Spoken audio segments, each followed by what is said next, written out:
Salut à tout le monde. Le mois de mai, c'est le mois de la sensibilisation à l'audit interne et je vais profiter de cette occasion pour vous présenter un support avec pour objectif donc d'expliquer l'intérêt et l'organisation des normes internationales d'audit interne et globalement même l'organisation du nouveau cadre international des pratiques professionnelles qui a été publié par l'Institute of Internal Auditors le 9 janvier 2024. Je commencerai donc par un préambule. Après, nous allons entrer en détail dans l'organisation et la structure du nouveau cadre. Puis, nous allons aborder les principaux changements qu'on retrouve dans le nouveau cadre et surtout dans les normes. Nous allons aussi aborder la question des diligences d'audit interne dans le secteur public. Et finalement, nous allons conclure avec les principales dates d'adoption des normes internationales d'audit interne. Déjà, pourquoi ce nouveau cadre? Déjà parce que la pratique d'audit interne a mûri au fil du temps. Et donc, il fallait un nouveau cadre pour s'adapter ou à la limite de régir les nouvelles pratiques en termes d'audit interne. Mais aussi parce que le monde avance à une vitesse exponentielle, aussi bien en termes de performance que d'émergence de nouveaux risques. Donc, la profession d'audit interne fait elle-même face au risque d'être oubliée, d'être caduque. Le monde serait en même aujourd'hui de se passer des auditeurs internes s'ils ne s'adaptaient pas à l'évolution de l'économie, du développement durable, des nouveaux enjeux, des nouveaux défis que rencontrent les organisations aussi bien à but lucratif que non lucratif dans le monde entier, dans un contexte de globalisation. Donc c'est pourquoi l'IA a jugé nécessaire d'actualiser le CRIP 2017. Quand je parle du CRIP, quand je parle du cadre de référence international des pratiques professionnelles, l'IA a jugé nécessaire de l'actualiser après prise en compte de près de 19 000 commentaires qui englobent ceux des experts, ceux des régulateurs, ceux des financiers, ceux des comptables, ceux des fonctionnaires, des banquiers, des assureurs, des ONG, etc. dans le monde entier. C'est pour vous dire tout le sérieux du référentiel. Il revient aux auditeurs internes alors de s'approprier de ce nouveau cadre, de le valoriser et de se mettre au service de l'intérêt général comme le prévoient les nouvelles normes. Prenons le cas des exigences thématiques qui font partie du nouveau cadre. Il s'agit là des sujets dont il faut absolument, obligatoirement tenir compte lorsqu'un auditeur interne réalise un audit spécifique. L'IA ainsi se porte garant de la qualité des services d'audit interne dans le monde entier. Les auditeurs internes ne vont plus se contacter de formaliser leur programme de travail comme ils l'entendent. Ils devront suivre les exigences de l'IA lors des audits spécifiques. Lorsqu'on audite la sécurité informatique, le secteur public, le développement durable, la finance, la comptabilité, etc., il faudrait qu'on suive les exigences de l'IA et qui en réalité sont des exigences qui ont été reconnues dans le monde entier comme étant des bonnes pratiques. Et il faut même préciser dans les rapports de la mission si la mission a été conduite conformément aux normes internationales. Et si ce n'est pas le cas, il faut donner les raisons des non-conformités aux normes. On comprend bien que les auditeurs internes se doivent d'être compétents et de respecter les exigences en termes d'éthique. C'est peut-être pour ça qu'aujourd'hui, il y a le concept de mandat d'audit interne, parce qu'un mandat n'est pas éternel. Le mandat suppose que les auditeurs internes reçoivent les attentes du conseil d'administration, les formalisent au sein de la charte d'audit interne et les respectent.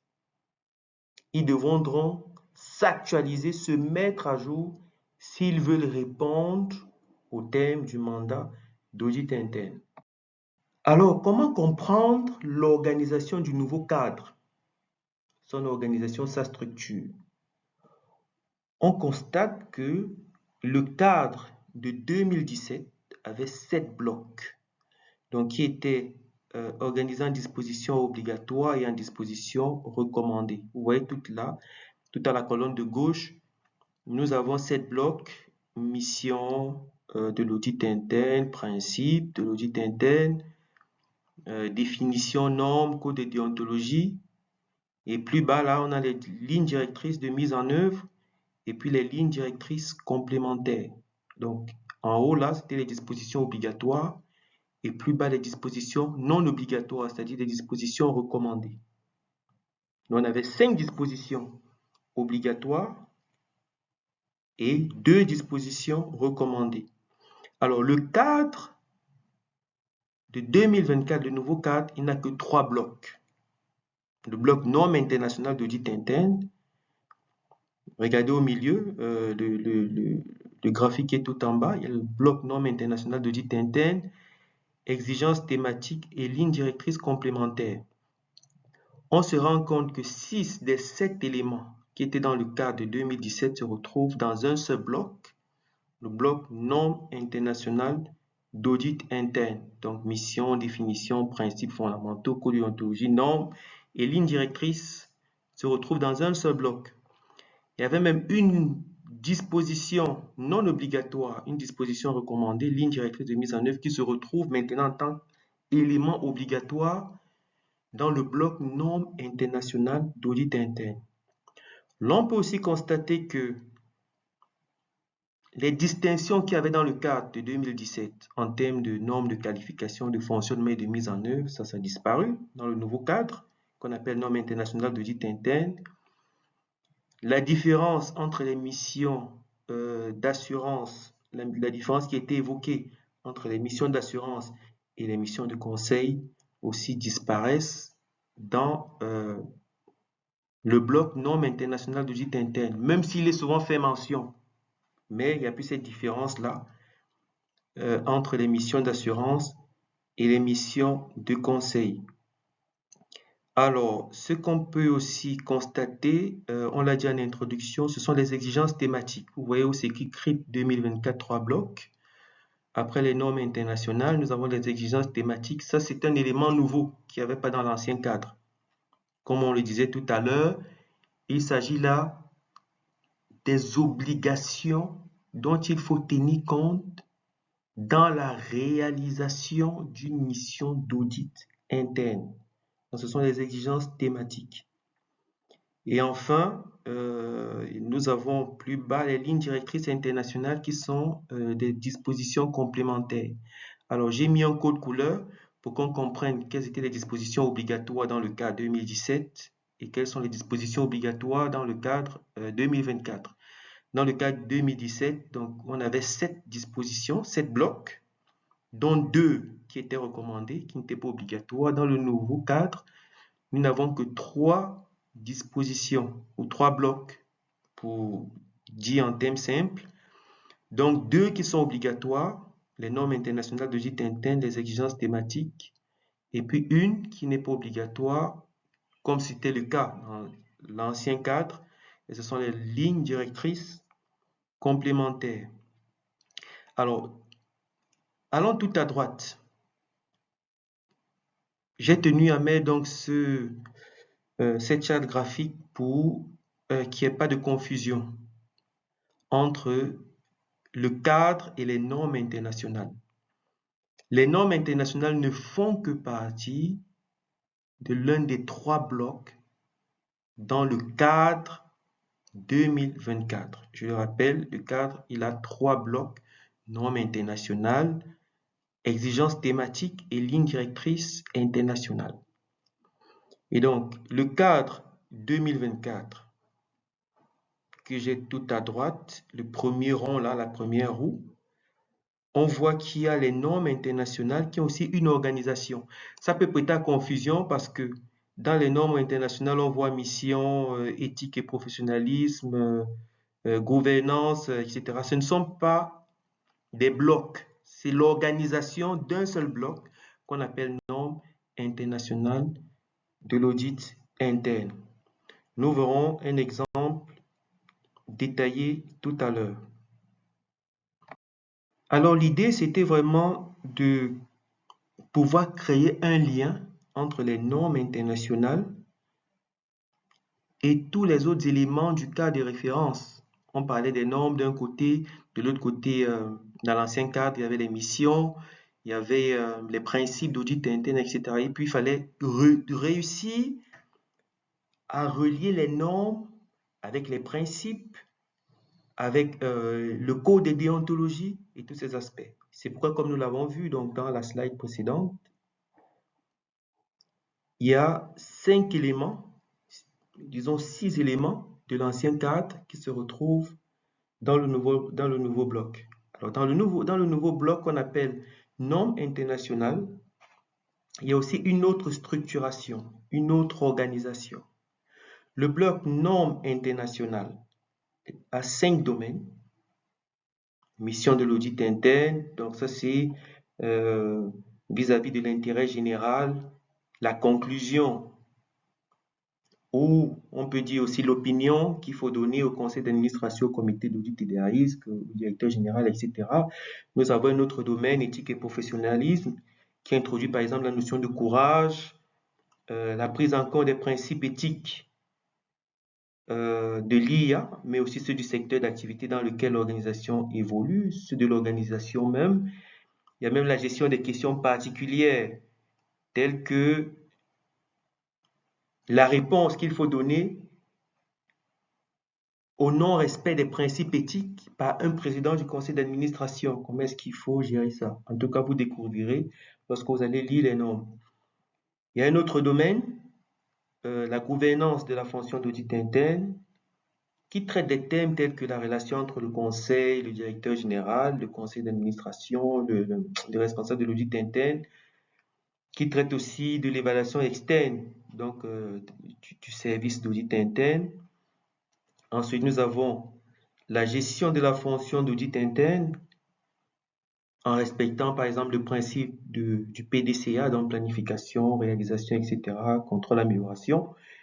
Et enfin, le 5e domaine, c'est la réalisation des activités d'audit interne en respectant les normes internationales d'audit interne. Donc, ces 5 domaines que nous avons vus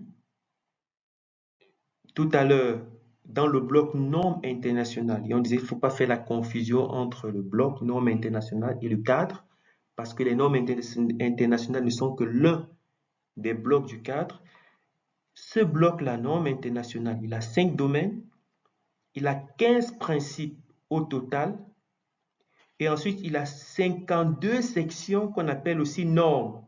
Et ça peut créer confusion, parce que le bloc normes internationales d'audit interne a également 52 normes, disons sous-sections qu'on appelle normes. Et ces normes-là, bien entendu, dépendent des principes généraux qui sont énoncés. On verra un exemple tout à l'heure. Il ne faut pas faire confusion entre le terme normes internationales d'audit interne et puis les sous-sections qui sont de 52 normes. Alors, c'est ce qui est dit là. Ensuite, donc, après le bloc normes, on rappelle qu'il y a les exigences thématiques. Ce qui vient juste après, on ne va pas entrer en détail dans les exigences thématiques. Et puis, nous avons les lignes directrices complémentaires.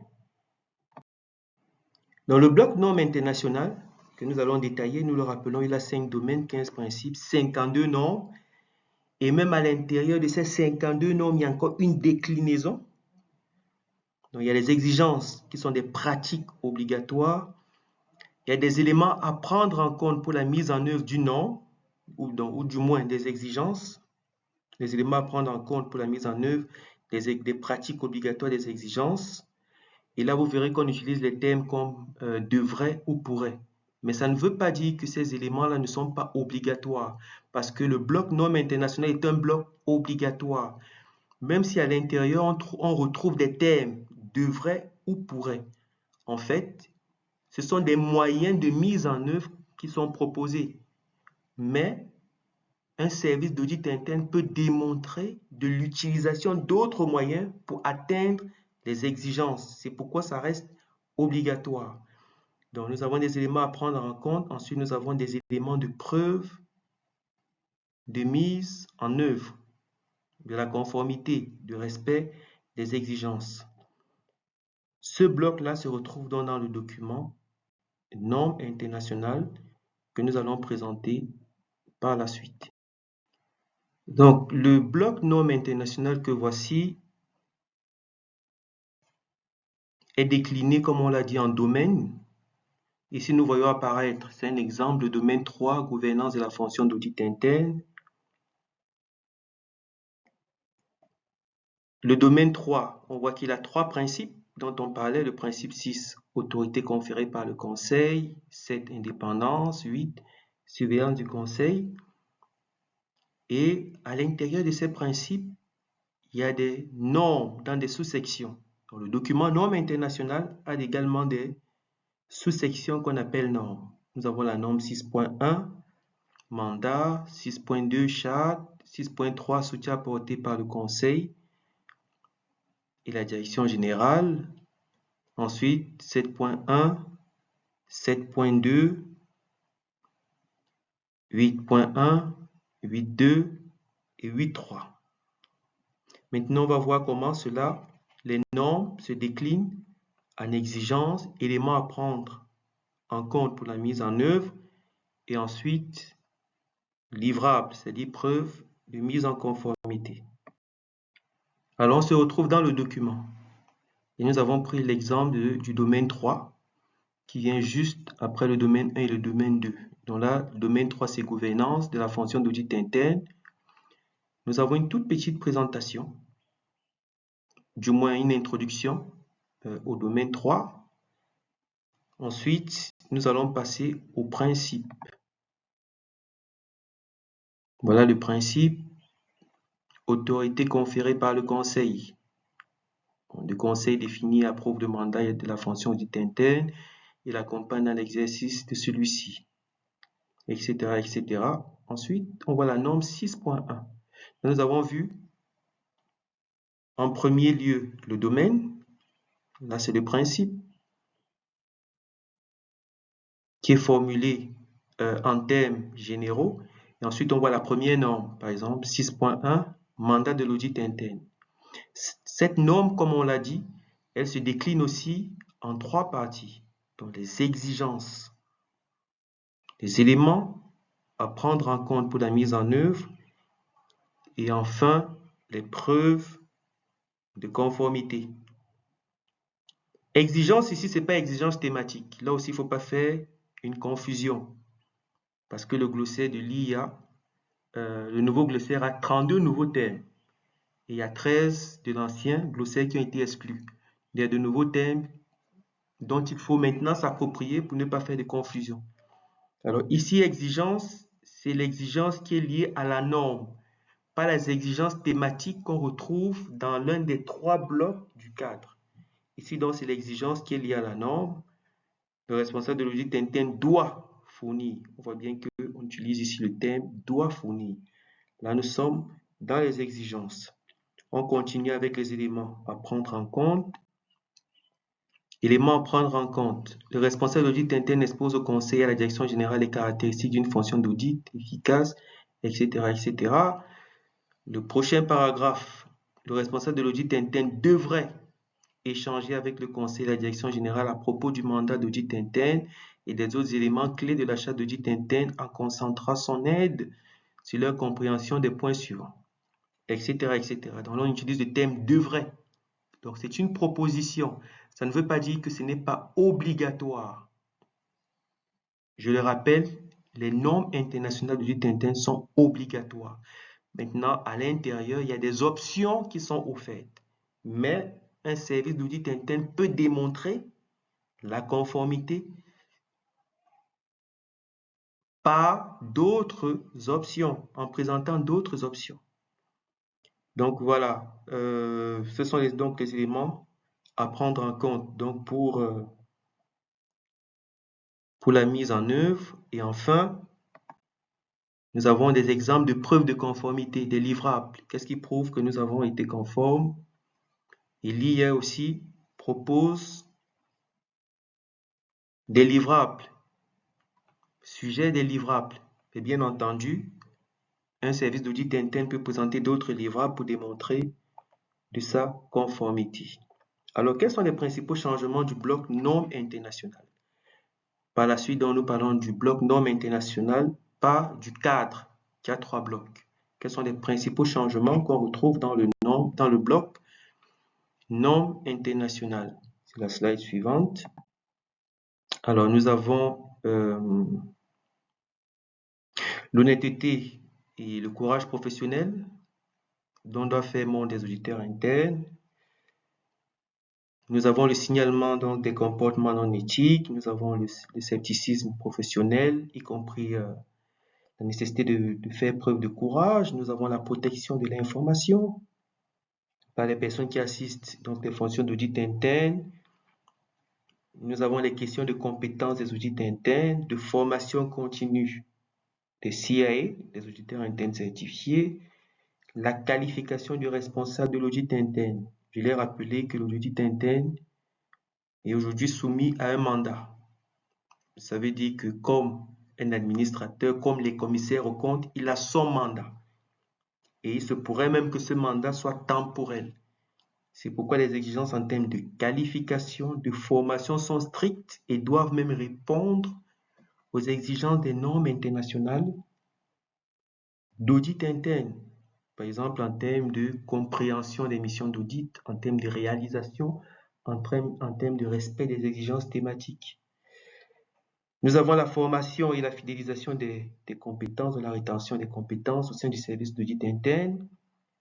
Nous avons les conditions indispensables donc pour la bonne gouvernance de la fonction d'audit interne, le soutien que doit apporter le conseil d'administration et enfin la gouvernance tout entière à l'indépendance de l'audit interne, l'implication de la gouvernance dans la formulation des objectifs d'audit interne et même dans la mesure, dans l'évaluation de l'audit interne.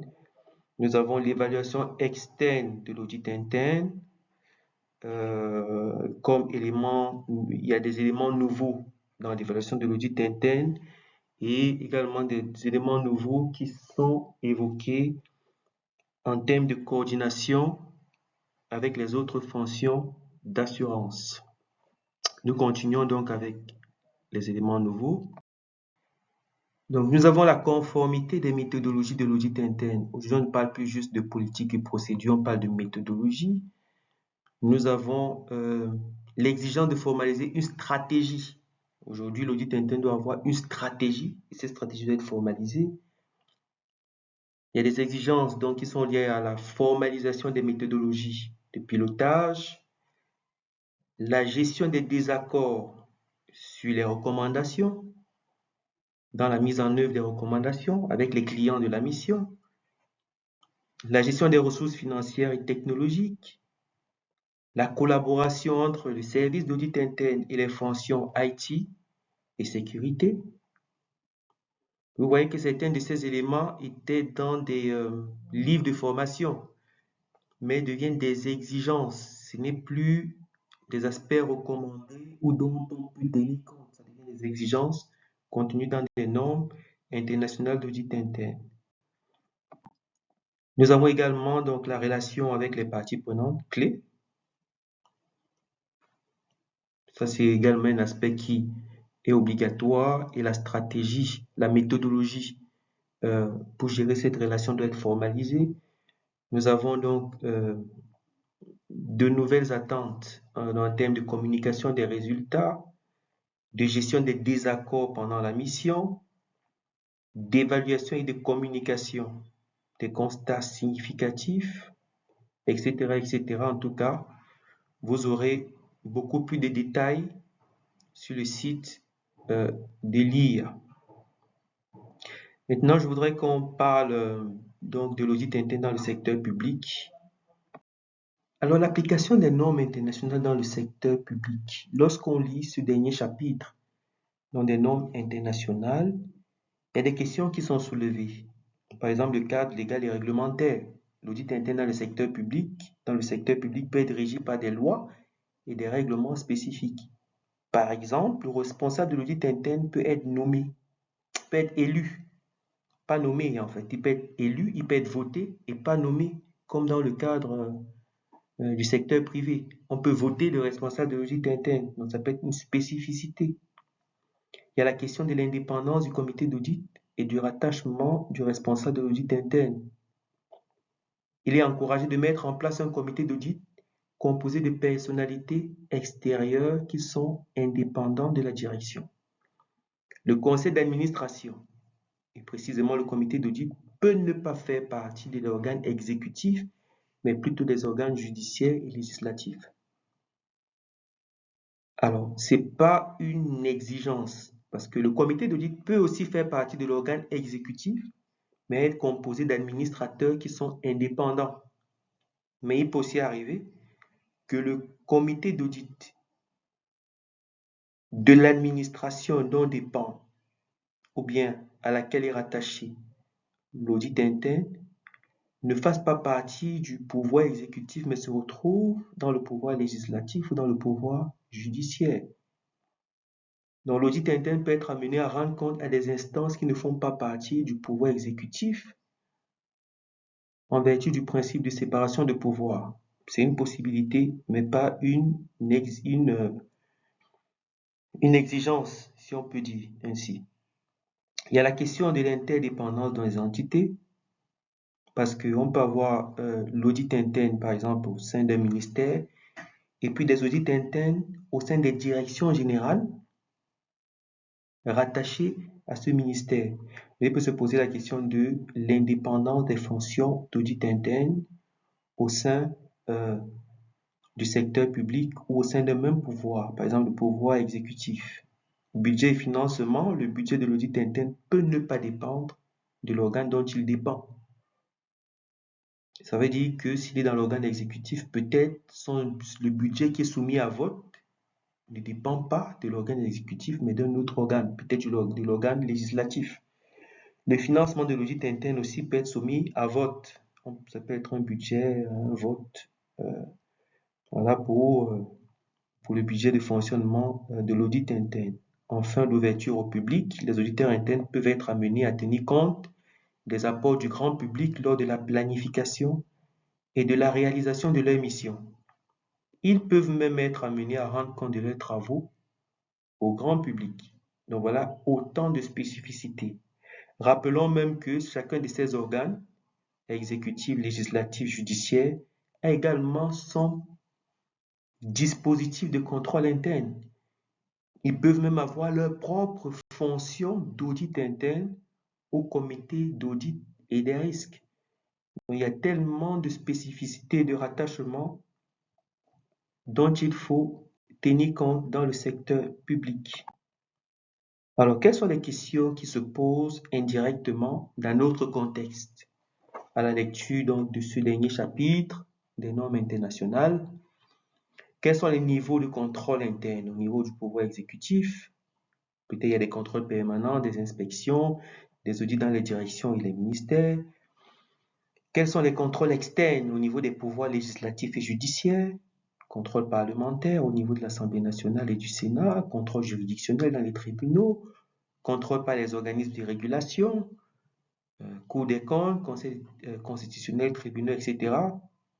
Quels sont les contrôles internes des contrôles externes ci-dessus évoqués? Parce qu'on a dit que ces corps de contrôle externes ont aussi dans leur structure des contrôles internes, ce qui est tout à fait normal.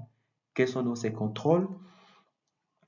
Quels sont les organes qui représentent ou qui doivent représenter le comité d'audit des risques au sein du même pouvoir ou à l'extérieur de ce pouvoir, tout en restant indépendant?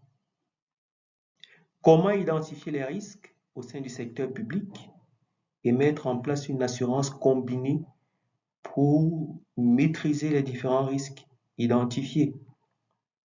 Quels sont les textes de loi ou organisationnels qui régissent les contrôles dans les administrations publiques? Et comment mieux normaliser le fonctionnement de l'audit interne dans le secteur public sur la base donc du nouveau cadre de référence international des pratiques professionnelles? Alors ici, c'est un sujet de réflexion. Donc, dans le cadre de la formalisation du concept d'assurance combinée, et donc on peut se poser la question de savoir quels sont les organes déjà que nous retrouvons dans le secteur public. Et là, c'est vraiment pas exhaustif. On peut avoir des ONG, on peut avoir la présidence de la République, on peut avoir la Cour des comptes, la Chambre de Parlement, euh, les organismes de sécurité sociale, les différents ministères de l'économie, du travail, de la lutte contre l'enrichissement illicite, etc., etc., ministère des Affaires étrangères et tout le reste. Et puis on a les directions générales des ministères. À l'intérieur, on peut avoir tellement de corps de contrôle et il y a une réflexion à faire sur donc leur attachement. Quels sont ces corps de contrôle-là? Quel est leur lien fonctionnel ou hiérarchique? Quel est leur attachement? Est-ce qu'on peut considérer qu'il y a des niveaux de contrôle, c'est-à-dire contrôle de premier niveau, premier échelon, deuxième niveau, troisième niveau, etc. Ou bien faut-il parler de l'assurance combinée? C'est-à-dire on peut ne pas parler de la hiérarchie des contrôles dans le secteur public, mais on peut parler d'assurance combinée, c'est-à-dire qu'on a un risque et on voit comment tous ces corps de contrôle s'organisent pour pouvoir gérer ce risque et quel est le niveau de maîtrise du risque par chacun de ces corps de contrôle. Quelle est la mission de ces corps de contrôle? Quel est le champ de contrôle et quels sont les différents risques à maîtriser? Donc voilà globalement des questions qui peuvent être soulevées donc, à la lecture des nouvelles normes internationales. Comme je l'ai dit, ça c'est vraiment pas exhaustif, c'est juste certaines questions comme ça qui peuvent rapidement nous venir à l'esprit.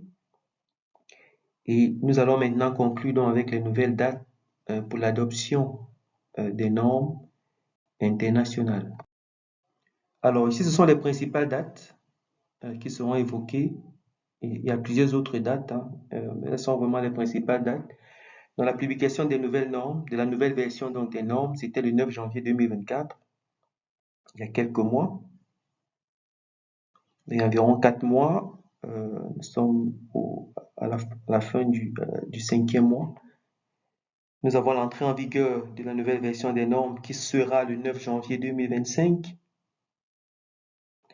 Concernant l'examen du CIA, le nouveau matériel de préparation à l'examen sera disponible dès mars 2025. Donc le format actuel de l'examen reste identique jusqu'en mai 2025. On peut toujours composer le CIA actuellement selon l'ancien cadre, dans le cadre 2017, ce sera ici jusqu'en 2025. Ça veut dire qu'après ces dates-là, ce sera selon le nouveau cadre. Et le matériel est disponible à partir du mois de mars. Si au mois de mai, lorsque le nouveau cadre pour l'examen, pour la réalisation de l'examen sera diffusé, si une personne n'a pas terminé, n'a pas réussi à l'examen, à toutes les 3 parties de l'examen, elle sera obligée de continuer l'examen en tenant compte du nouveau référentiel. Donc, si j'ai réussi l'examen, le 1 ou le 2, dans l'ancien référentiel et qu'en mai 2025, je n'ai pas terminé, je suis obligé, selon les nouvelles normes, le nouveau cadre, ce qui est prévu donc sur le site de l'IA, je suis obligé de continuer avec le nouveau référentiel pour l'examen numéro 3. La version en français de l'examen ne sera disponible qu'en octobre 2025. Ça veut dire qu'il y a d'autres langues qui seront disponibles. Par exemple, si je n'ai pas terminé l'examen et que je veux passer mon examen au mois de mai ou de juin, je peux décider de passer en anglais. Mais si je veux attendre de passer en français, il faut attendre jusqu'en octobre 2025. Alors, il n'y a aucun changement pour l'examen du CRMA. Voilà les 2 examens dont je parle ici, mais bien entendu, Il y a des précisions qui concernent les autres examens sur le site de l'IA. Alors, quelles sont les dates relatives au programme d'assurance et d'amélioration de la qualité?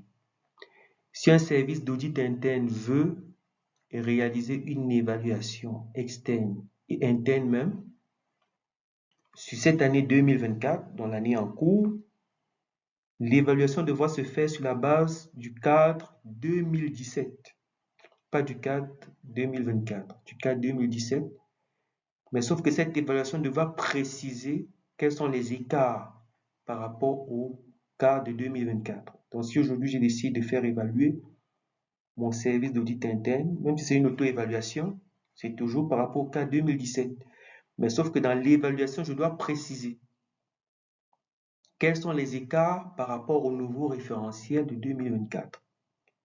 Dès le 9 janvier 2025, donc date d'entrée en vigueur des nouvelles normes, toutes les évaluations ne se feront plus que sur la base du nouveau référentiel. Alors, je crois que j'ai parlé des principales améliorations, des principaux changements. Et je ne peux que vous remercier d'avoir pris le temps de m'écouter. À très bientôt pour une nouvelle présentation, s'il plaît à Dieu.